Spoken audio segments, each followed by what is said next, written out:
ગુજરાતી કહેવત, નેવાના પાણી મોભે ન ચડે.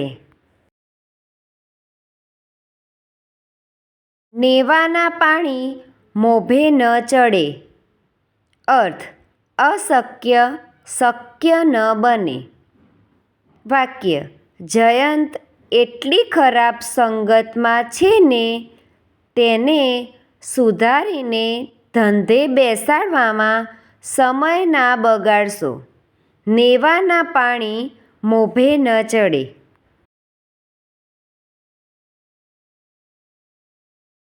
Thank you friends. Please like, share and subscribe.